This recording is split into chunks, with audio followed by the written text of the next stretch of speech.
Everything that turns light turns dark. I mean, the sun will not stop rotating. There are certain laws in which we exist and we live.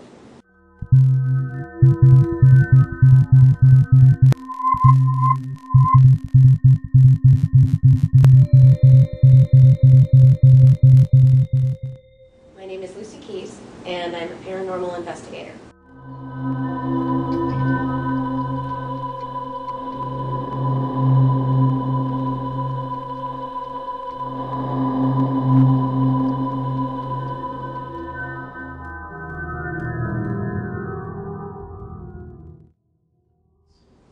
Yes. Yes. Absolutely.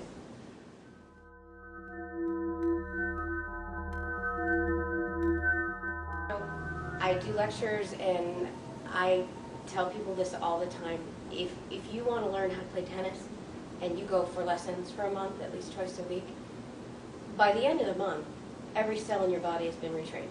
Every muscle movement, every reaction, and it's going to adapt to the sport. I think when we're little, we've already got another sense, but we lose it as we get older. And it's all about practice. It's all about trusting your intuition. It's all about your gut. If you see something out of the corner of your eye and you think you see something, chances are you probably did. But you don't trust yourself, so you dismiss it. And a lot of people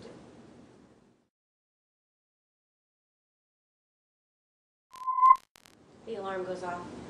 It's very hard to explain. It is a gut feeling. And, the more you do this, the more sensitive you become. And it happens to everyone, not just me. Everybody has a gift. Whether they decide to pursue it or not, or try to figure out what that is, that's on them. But everybody has a different ability. And some people are more sensitive than others. Some people can smell things. Some people can see things. Some people hear things.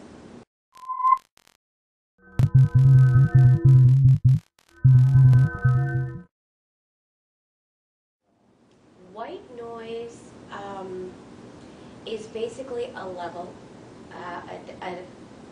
of sound at a very low decibel, and it's background noise. It's a hum. It's a very soft hiss of a TV.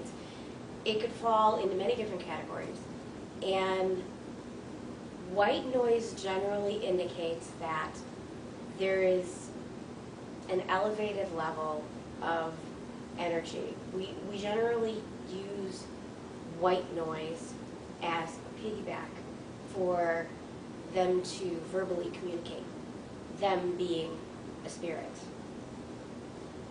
A lot of places that we investigate, that we get phenomenal results from, these locations all seem to have one thing in common, and 99% of them are all by a power station, or a huge power grid, or something that has to do with electricity. All of them. That's no coincidence to me. Yeah. So they need energy to manifest, show themselves visually. They need energy to move things. They need energy to speak, to verbalize. They need energy just like we need energy.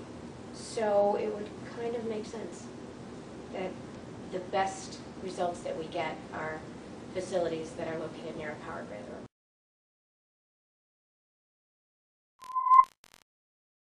There are people out there that are demonologists,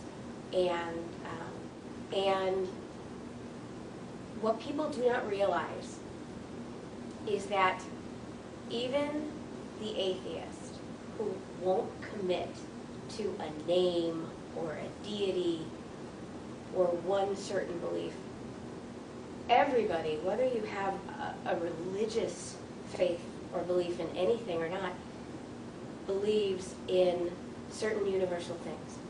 There must be balance in the universe. Everything that goes up comes down. Everything that turns light turns dark. I mean, the sun will not stop rotating. There are certain laws in which we exist and we live.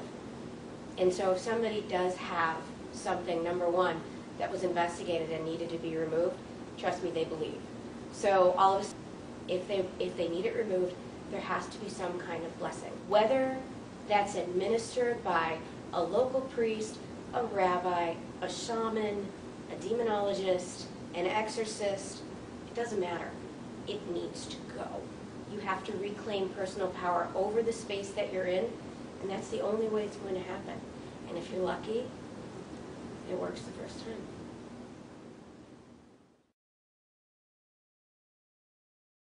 The most common type of facility for hauntings are hospitals and schools. High population and turnover of people. You know, we create this. We bring the energy and we leave the imprints. But our group, we are constantly tracking down leads, calling people. 9 times out of 10, we won't get a response. The 10th response may be, go away, or no. But you know, 20, 30, 40 phone calls later, that one person is going to turn around and say, you know, we have something.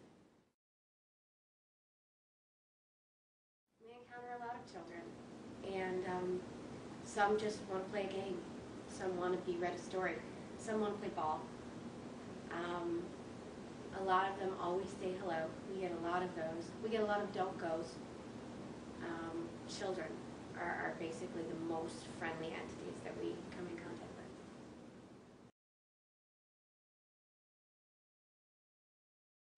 I've been followed home.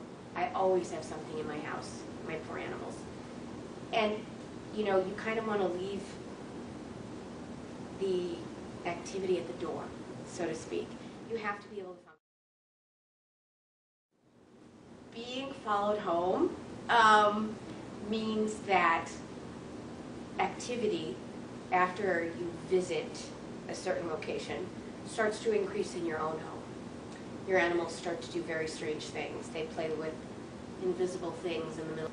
Windows are open, TVs go on, music boxes start to play at 2 o'clock in the morning.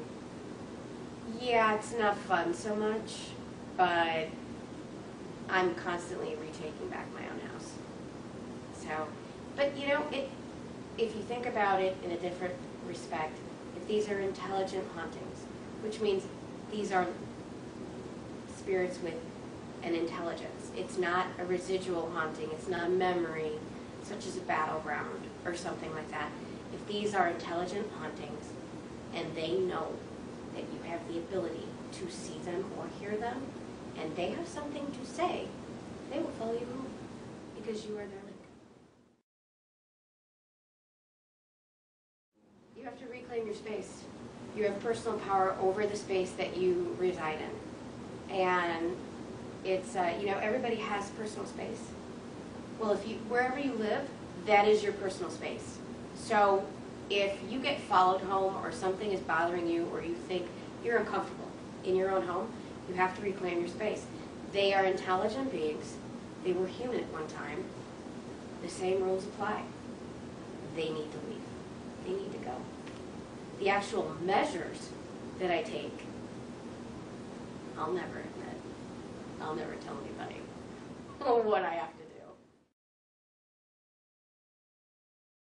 You know, but spirits are like transients.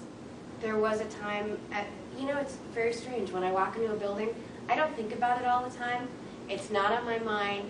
My beacon is not going off 24/7.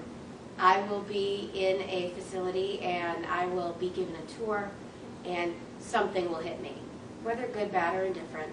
And it won't be until that moment that I'll know something is around. And most of the time it weirds me out. Oh, absolutely. Absolutely. I am a huge chicken. Huge chicken. But I'm not going into a facility by myself. And I tell my people, my group, the meetup group, I tell my people, my group, the meetup group, there are 3 or 4 girls, 3 or 4 women that I investigate with on a regular basis. And I am like the canary in watch me. if I don't go into a certain area, that's where they want to go, because they know that I don't want to have any interaction. They think it's exciting. They think they're being brave. Good luck with that.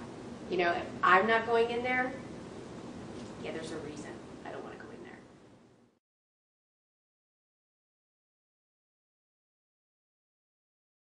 there. My name is Charlie Cranehill. You'll read about me in the news. See pictures of me with the word terrorist after my name. All your talk of animal liberation and how it's like the civil rights movement or women's suffrage or slavery. Okay. Are you willing to break the law with me? There are some people here to see you with pages. Really? We're here about Charlie. Do you know where he is? You ever heard of the Bold Native? Bold Native is an alias used by a terrorist group responsible for a series of attacks costing almost $1 million. Terrorist attacks? We would like to end our protests, and as I'm sure you'd like to see them end as well, I'm hoping we can find some common ground. The only change that has ever been made is when someone spoke up. He is speaking up. When do you ask for what you want? I can't panic because they need help now. What is alleged here by the government is that you're son engaged in arson, vandalism, and theft, dealing with animal enterprises. That comes squarely within the four corners of the Animal Enterprise Terrorism Act. Your son could face life imprisonment. Right now I know how the whole system works. I know where we can turn things. How do you breathe, living in such a cage? What do you want? I want the money. What makes you think I can find him when they can't? If Charlie's arrested as a terrorist, they can pretty much do anything they want to. You deserve to see your son alive and free again before you die. So what's the plan? What are we up to? How are these cells communicating? We've met with everyone face to face. We're trying to go national with this thing. National. If I signed a contract with you, say for $5,000, would you drive me up there? Heard you're looking for a ride. Charlie Cranehill. You interested in a little frontline action? What kind of action are you talking about? At some point, people are going to start asking why we're willing to risk everything for these animals. In? And it's when it...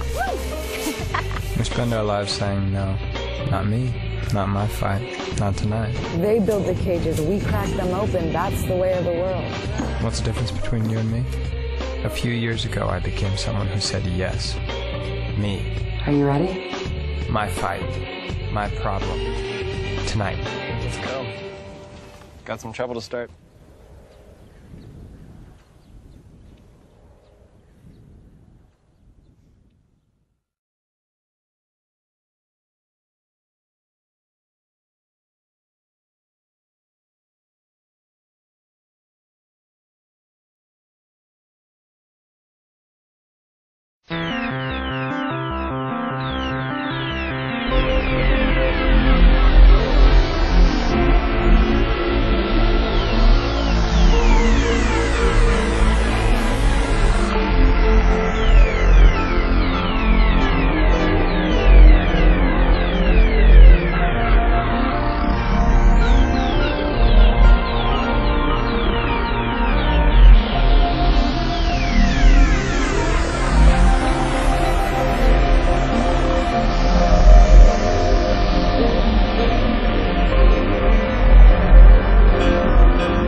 You know what? God love those people, because there has to be someone that says, no, I don't believe you. I think you're full. I actually did a lecture at a senior citizens home, and there were about 30 or 40 people in the audience. And one woman, God love her, she stood up and she said, I think you're full of crap. And it was, I couldn't help but laugh. If we didn't have people that, if everybody believed, what a nightmare that would be. What a nightmare. Because then it would just be, hey, I saw a ghost. Hey, I got rid of a demon. Hey, I did this. Hey, I did that. Nobody knows, you know? And our number one job is to disprove and discredit every piece of evidence we get. We spend hours and hours and hours throwing out evidence that we really will not stand by. We cannot stand by. Is it real? We'll never know. But can we prove it? Nobody can really prove anything in this field. The ones that say, I think you're crazy and I don't believe anything exists, they say that's great. And when something happens to you, come, we'll talk. There are two schools of thought on the Ouija board. The Ouija board is something called a divination tool. And it is used, everybody knows what a Ouija board is. You use it to contact the dead, to have a way for the dead to speak to you. There are many different types of divinatory tools. Some use pendulums. Some people use divination rods, you know, dowsing rods they're called. It just depends on what your intent is. Look, if you open your front door and you scream out to the public, come on in!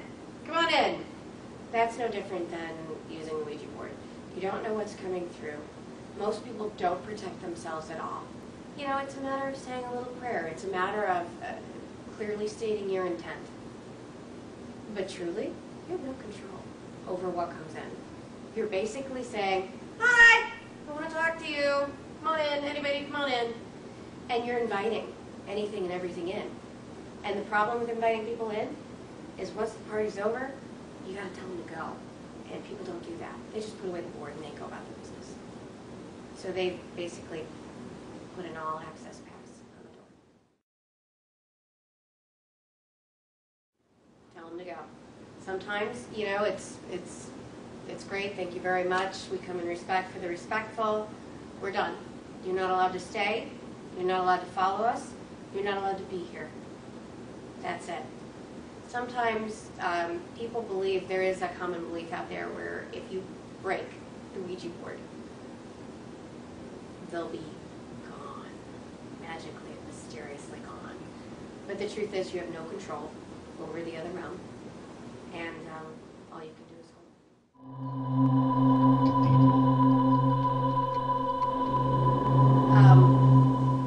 We were called to a private residence the minute we walked in to the minute we left.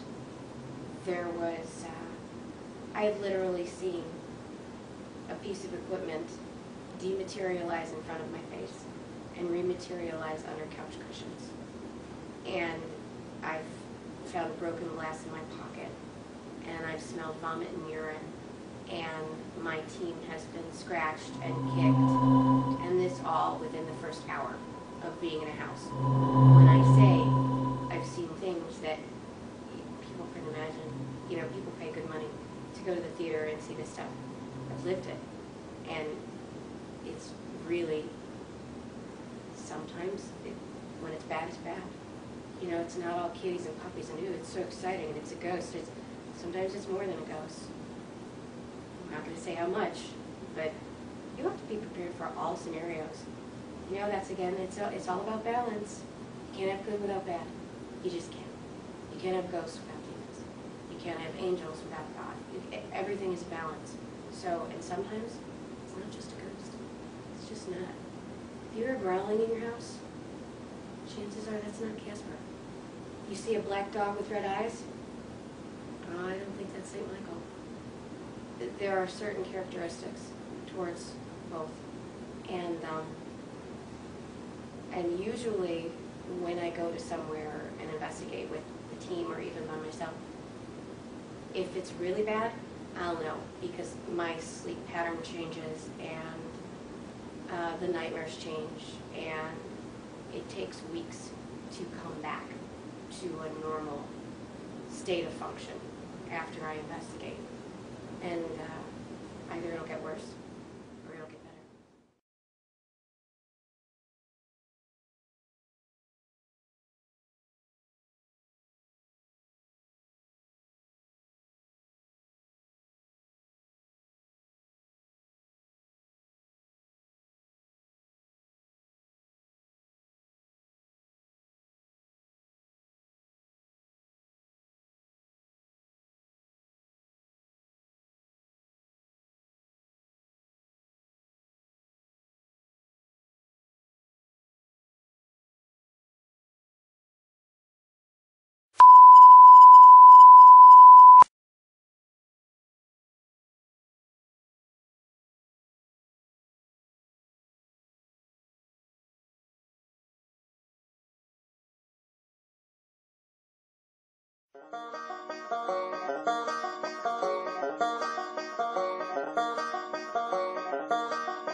Tales of Joe Bob.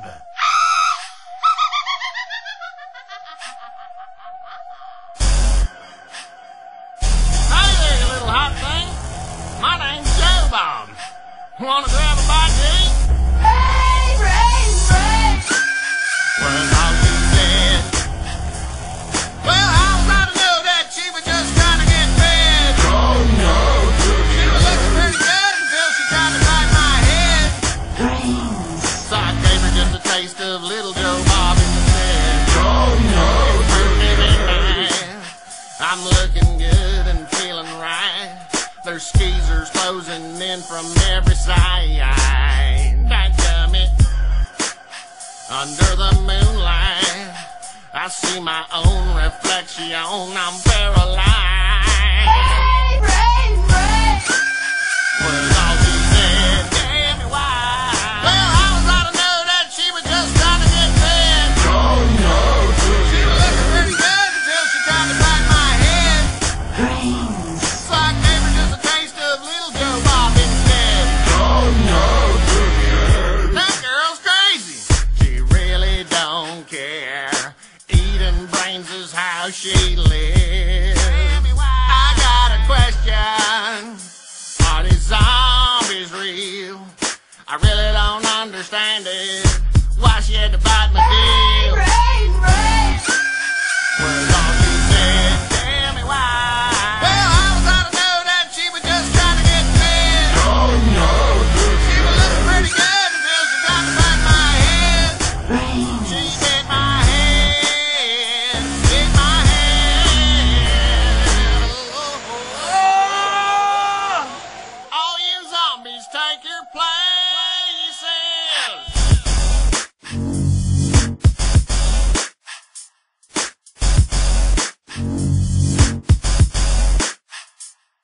Hot damn, girl, you looking good tonight. Come tell Joe Bob just what you like. You came to the right place, but quit flapping your lip. Let me introduce you to my little friend.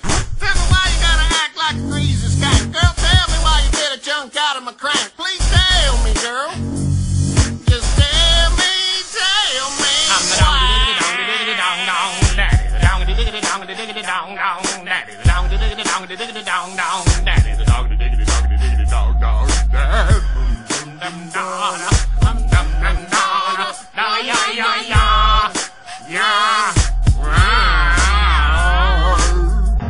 Darkness falls across the street.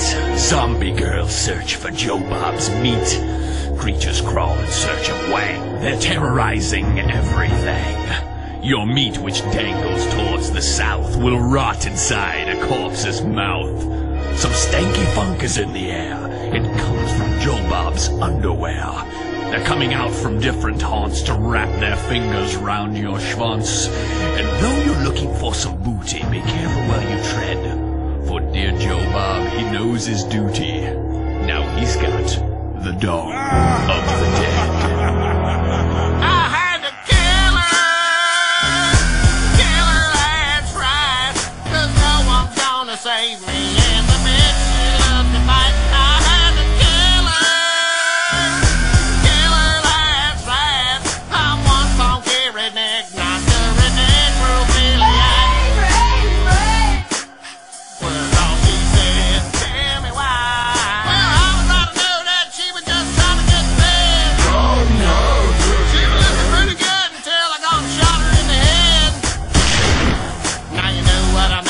said I got the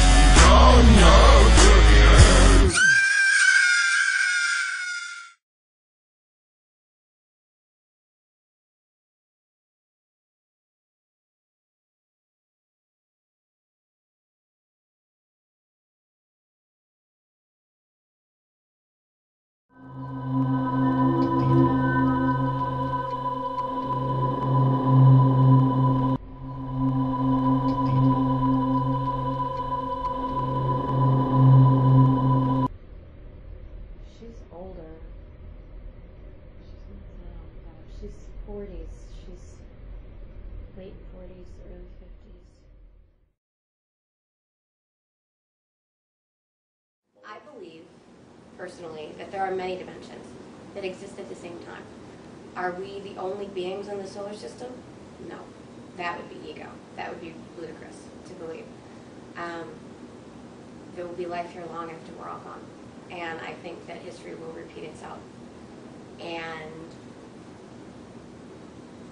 I think that there are many different labels for up and down, but I wouldn't call them heaven and hell.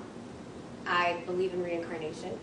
I believe in one higher power. And whether you want to call it God or Buddha or Yahweh or anything, it doesn't matter what you call it. It's there. And that's faith. That's the belief.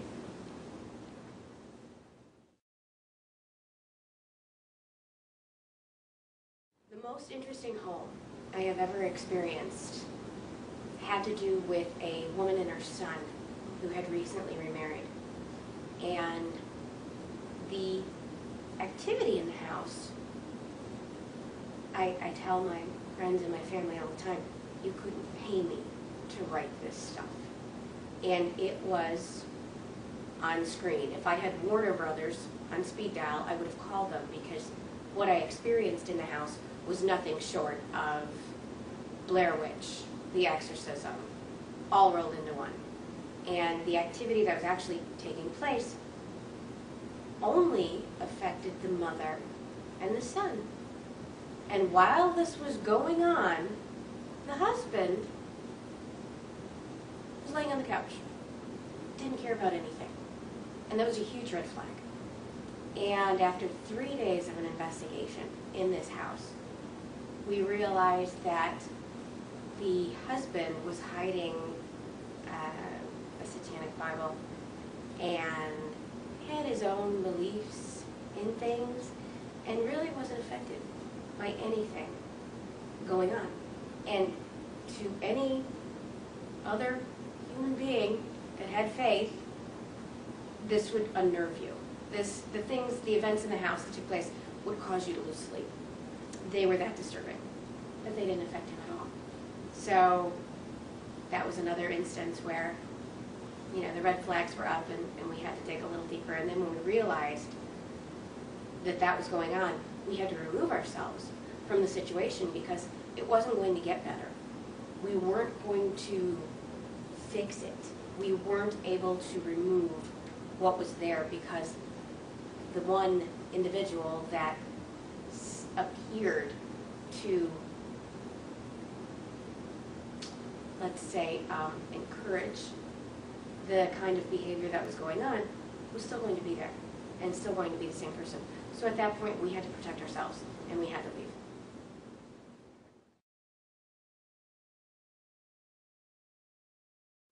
Sure. Oh yeah. Hair. It's a big thing with the hair. Pulling of the hair, touching of the hair, blowing of the hair, doing, you know, something like that. It's just, I don't know what it is. It's all about the hair for them. That's the most common thing that happens to me on an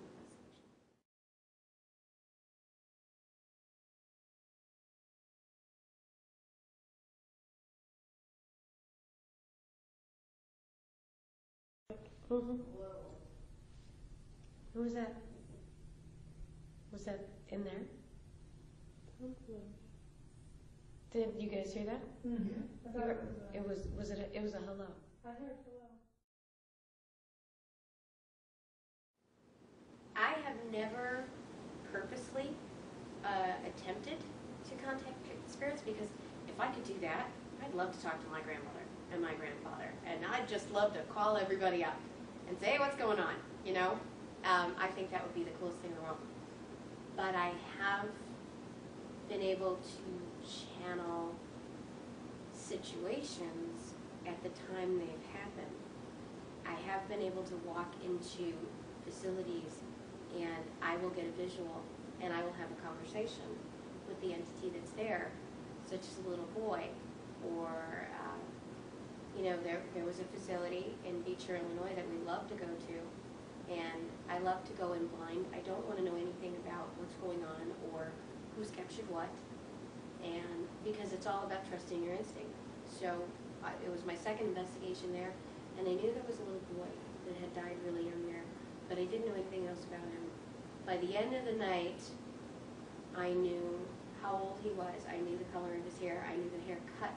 I knew what was wrong with him mentally. I knew that he was emotionally sick. I knew that he was looking for his mother. It was extremely sad. And when I had relayed all the details to the owner of the building, he confirmed that was the exact description and scenario that the other mediums and psychics had when they came in.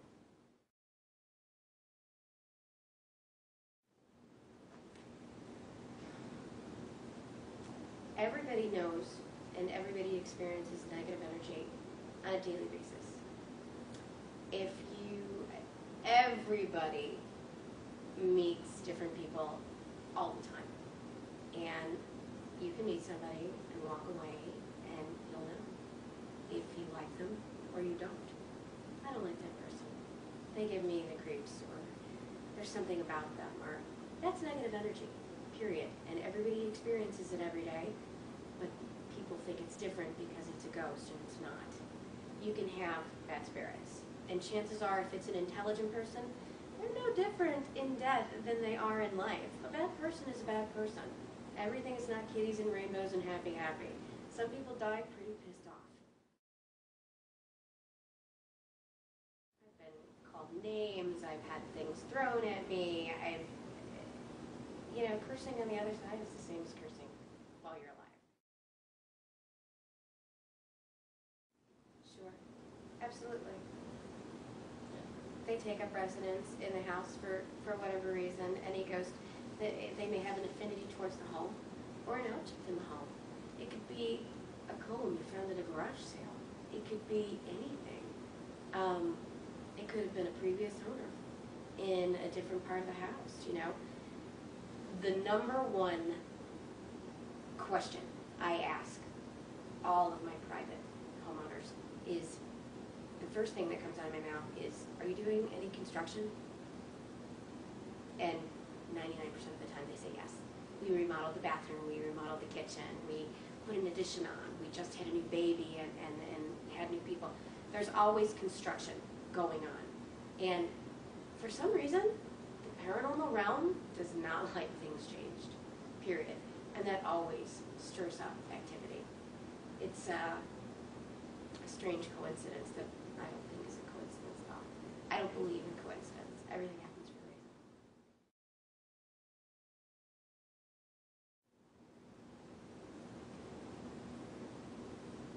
Yes.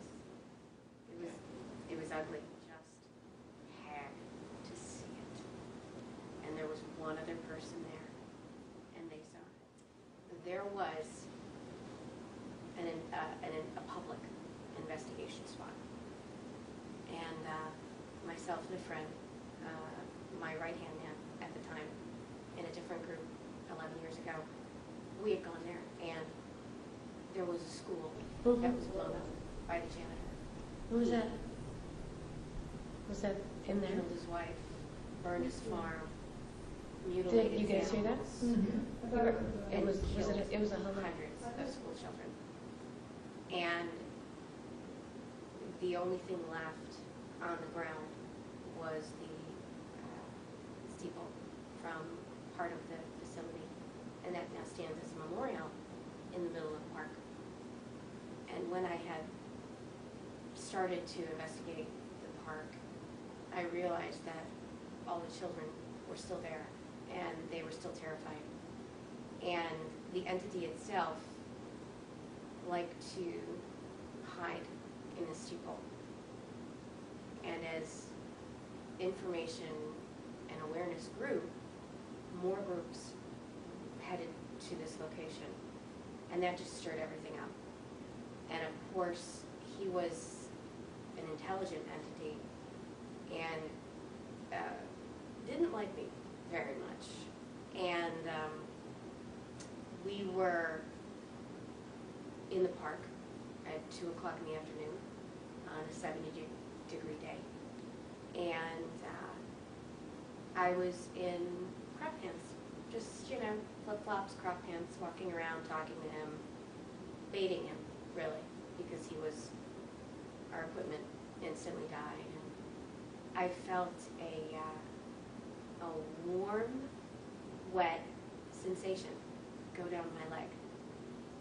And it was very comparable to an animal lifting his leg on you. And it was quite funny, but at the time, I had said to my girlfriend, guess what just happened to me? And on our recorders, you know, we heard a very ominous laugh and good dog. That's what he had said, good dog. There was a streak about that long down my leg, and on the other side there was a streak of something else. And what that was,